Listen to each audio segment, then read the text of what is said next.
Hey, this is the Female Founder World podcast, and I'm your host, Jasmine Garnsworthy. Today I'm speaking with Jennifer Ross. She's the co-founder of a company called Swoon.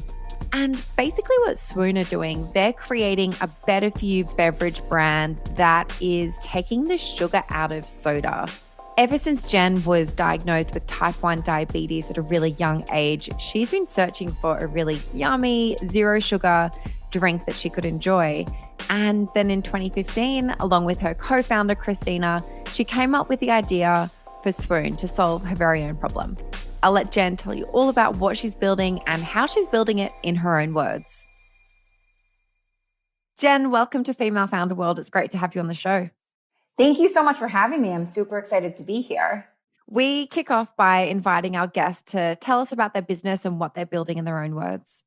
Great. So my partner and I are building Swoon, which is a line of zero sugar beverages. And we really started it out of a true personal need. I'm type 1 diabetic. I was diagnosed when I was 6 years old. So I've spent my entire life trying every zero sugar option out there, from Crystal Light to Diet Snapple to Vitamin Water Zero.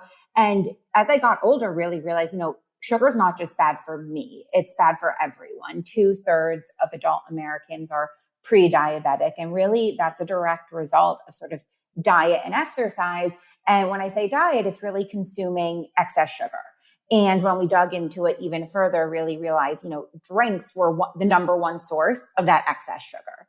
And we thought that if you could have a great tasting drink that doesn't have sugar, you would be helping your body and sort of your long-term health so much. And so that's really kind of how we started this and why we started it. And so Swoon is a line of lemonades and iced teas that are all zero sugar, made with monk fruit, that are full in flavor and are fun and celebratory, not your typical diet drink, if you will. When did you launch Swoon? So we actually launched at a great time in August of the pandemic.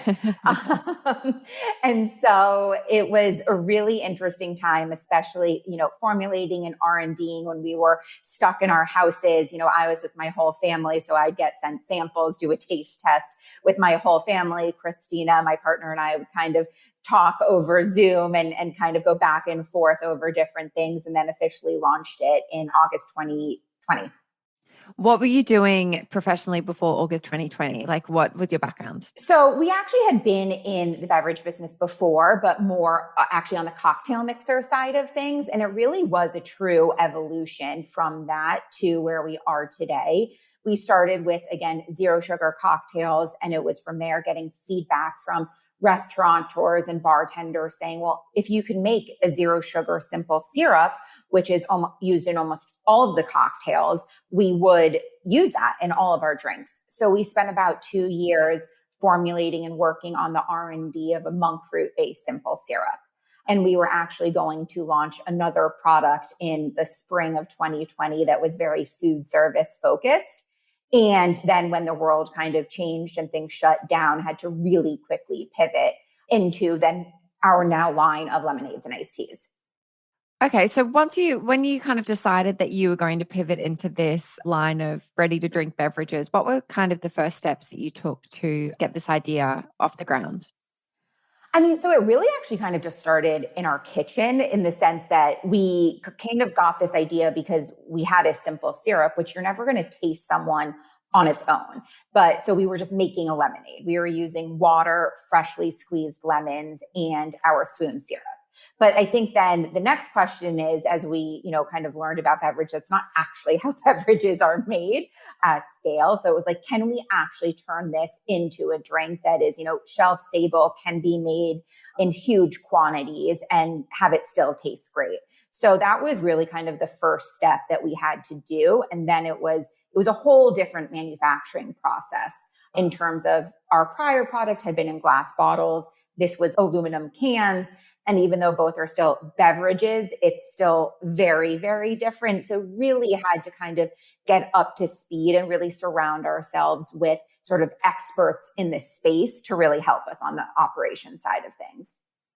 I kind of come from the beauty space where there are so many kind of smaller operators now that it's not difficult to find a co-packer, or it's not difficult to find someone who will do small MOQs. What's it like in the beverage space? Can you easily find, partners who will partner with small guys just getting started who don't want to do 200,000 unit runs from the get-go? Definitely. I mean, there's definitely kind of a wide range of co-packers. And again, when we started this, we were in glass bottles. And so when we started with the mixers, and so we actually started in a commercial kitchen, right in kind of Long Island City. We're based in New York. Christine and I were out there. We were the ones kind of actually mixing the product with people in the facility, filling the bottles. And so that really was, the first step. And that's something that's very accessible to people. You rent it kind of by the hour type of thing. And so there's not really any minimums that you have to do. And then there's kind of the next stage where you can have a 5-hour minimum, if you will. The interesting thing that we found out is that aluminum cans are very different than bottles. Yes, I've heard this. I've heard that it's difficult. And the minimums are much, much bigger. So there's not that many co-packers that will do such a small scale. And actually, aluminum cans are very hard to find these days with, the rise of all of the, the White Claws of the world, of a lot of water is going into cans. The aluminum cans are actually experiencing a shortage. And then the co-packers are completely booked that are running the aluminum cans. So it's a bit tough. I've heard that there's kind of a way to get around, I mean, not the shortages, that sounds incredibly challenging, but like to get around the fact that if you want a printed can, aluminum can, the minimum order is crazy, but you can do like a wrap where it doesn't kind of go over the lip of the lid, but then you can do really small runs. Someone was telling me that that's like a bit of a trick for when you get started. And that's actually what we do. So we don't do printed cans, which is kind of what, imagine all the Coke and Pepsi products on the shelves. Those are printed directly onto the aluminum, but we do a sleeve. So it kind of still looks like it's a printed can, but it's actually not done directly onto the aluminum, but more of like a label that's wrapped. So that's exactly right. You can do much smaller runs and the lead time isn't quite as long as well. So many little tricks and tips that you don't know unless you actually ask someone who's doing it, which is what this podcast is all about. Exactly. You've got a product now, you've found someone who can kind of help you make it. How did you get your first customers and tell people about what you were doing? So we really did it twofold. We did online, direct to consumer on our own website and Amazon. And then we also literally just shopped it around to stores. So kind of fill up a backpack, walk it into, grocery stores, the bodegas in New York, have your sell sheet, leave the product, try and talk to the manager, keep coming back, following up. And really sort of, it's like getting that like 1, then 2, then 3 stores and really going from there. And then you get the chains and then hopefully you have some coming to you because they've seen it in other places. But it really is sort of like a hand-to-hand combat of getting those first shelf placements. And you have some beautiful, I'm just like on your website now, and this is a really beautiful site. The branding is gorgeous. And like your logo is so beautiful. People should just go on the website. It's tasteswoon.com so you can get an idea for what I'm talking about here. What was the process in putting this all together? Do you or your business partner have a branding background? Did you find an agency, freelancer? How did you kind of get that all? We definitely don't have a design background. You should see some of our sketches. But we do have an awesome designer on the team, Hannah, who kind of can take everything that we spew out and all of our ideas and actually harness it into what it is today. So isn't that an amazing skill? I mean, it's amazing. And I don't understand. Christine and I love to kind of just like watch her over her shoulder as she's like sketching things out and then even doing it on the computer. It's like, oh my gosh, how do you actually do that? Okay. So I'm looking at the website. I'm looking where to buy. You are in Whole Foods. How did that come about? Yeah, it's super exciting to be in Whole Foods. And that was definitely sort of a pinch me type moment there. So, Whole Foods has also gone through a bit of restructuring in the last few months. They used to have a local program, which is where we went in. So we're in New York City, local stores were local to New York, and then they have regions, and then they have global. And so we went in via the local kind of and expanding from there to regional and then global. Hey, it's Jasmine, and I'm jumping in to interrupt this episode so that I can invite you to an event in New York City. This is our first in-person event. It's taking place on April 7th at 6 p.m. and it's free. We're hosting this in partnership with Shopify, and it is going to be the ultimate evening curated especially for consumer brand founders or really anyone who's entrepreneurial minded and interested in the consumer brand space. I absolutely welcome you and would love, love, love to meet you on the night. There's going to be a structured networking event so that you can meet your people, find other people building amazing businesses without any of the awkwardness. Then we're moving into a panel conversation, and I cannot wait to announce the speakers that we have on the panel. It's going to be awesome. So stay tuned for that detail. We're also going to have free food and free drinks available all throughout the evening, provided by your favorite woman-owned companies. You have heard from a lot of the founders of those brands on this podcast, so it's going to be awesome for you to try them in person. And this is a totally free event, but you do need to register because numbers are limited. Head to our Instagram account at Female Founder World, hit the link in our bio and sign yourself up. I cannot wait to see you there. Based on feedback that you had from the buyer or the category manager that you worked with, what was it about Swoon that made them think, yeah, because there are so many new beverage products coming out all the time now, but like what made you guys stand out to them?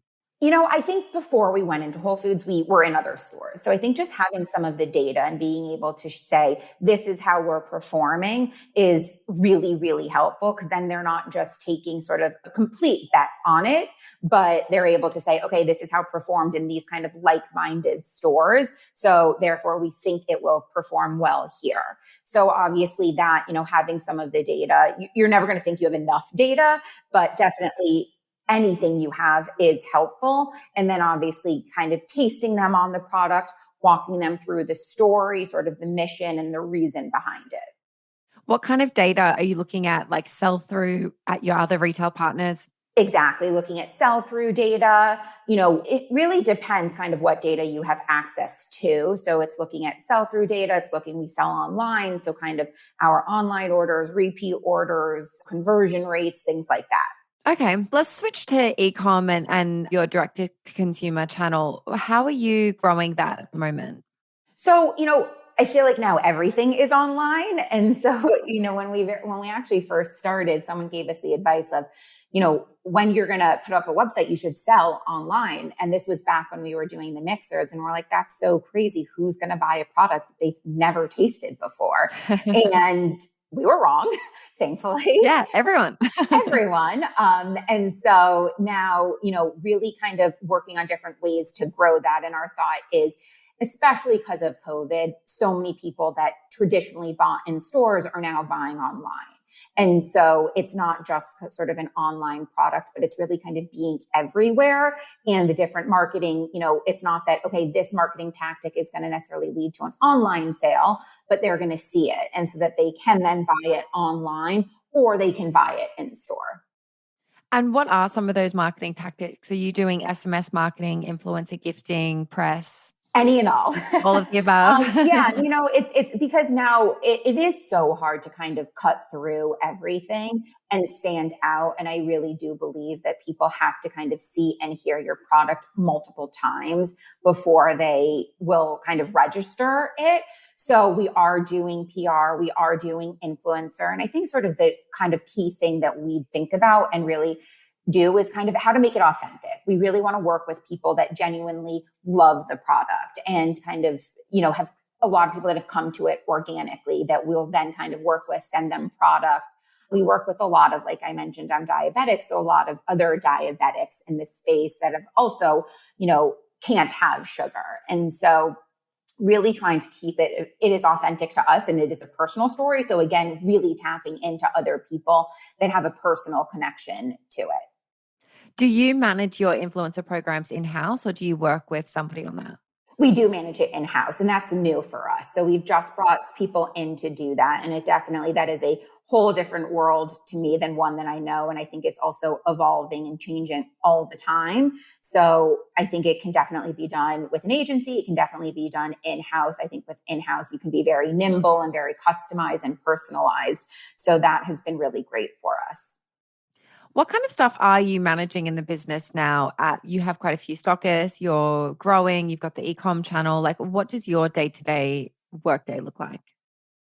It's really changed so much over the year. And I think one of the things is right now, or, even a year ago, I was kind of doing a lot of like in the weeds, some of the nitty gritty. And now we've really brought in a lot of sort of experts in the space who have a ton of experience. So Christine and I can be a little bit more kind of overlooking everything and digging in different things where we need to. So, today I am, spending my day doing the podcast, doing a sales call, talking with one of our marketing agencies for sort of an experiential thing that we're working on. So really thinking kind of and touching all aspects of the business and really thinking like, how can we continue to grow?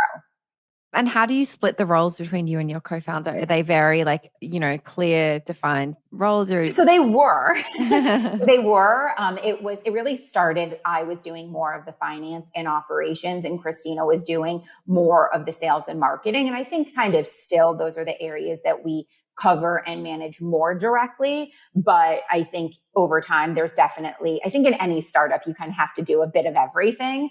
And so it's not necessarily sort of a hard and fast, if it's this, I only do it and Christina doesn't, but we do kind of try and keep it that we are sort of the ultimate decision makers in those areas.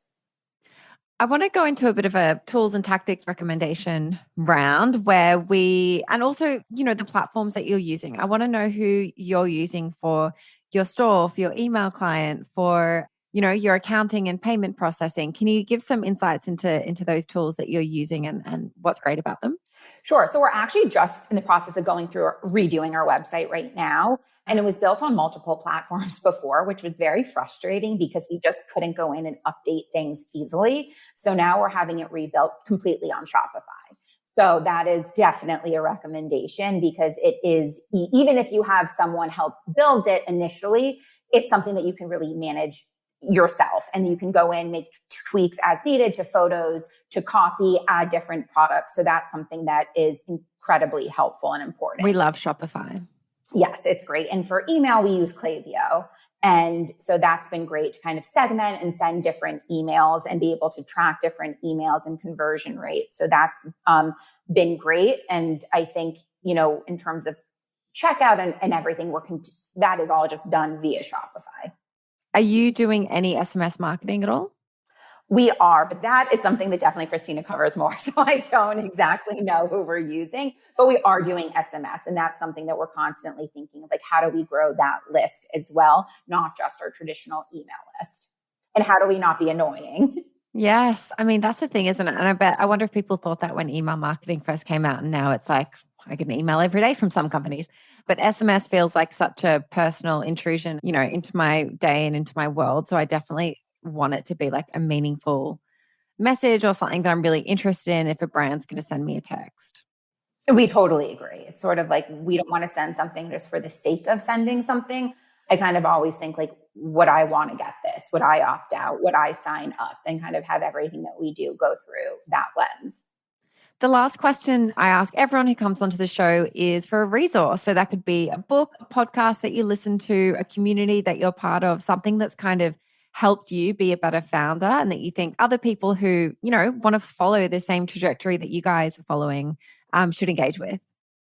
I feel like there are so many different tools, but I was just flying recently, so this is top of mind, but I always buy the Harvard Business Review whenever I fly. Not that I actually, get subscriptions to magazines, but I always just find it super helpful that they have kind of different tidbits from professors, from practitioners, from entrepreneurs, and just some other always helpful stories that I always just find interesting and kind of find myself referring to in day to day. Jen, that's the first time we've had the Harvard Business Review recommended on the podcast. I figured. I thought maybe it was going to be different, and it's true. I did just buy it on my last JetBlue flight. So I'm going to follow that tip. That's a great idea.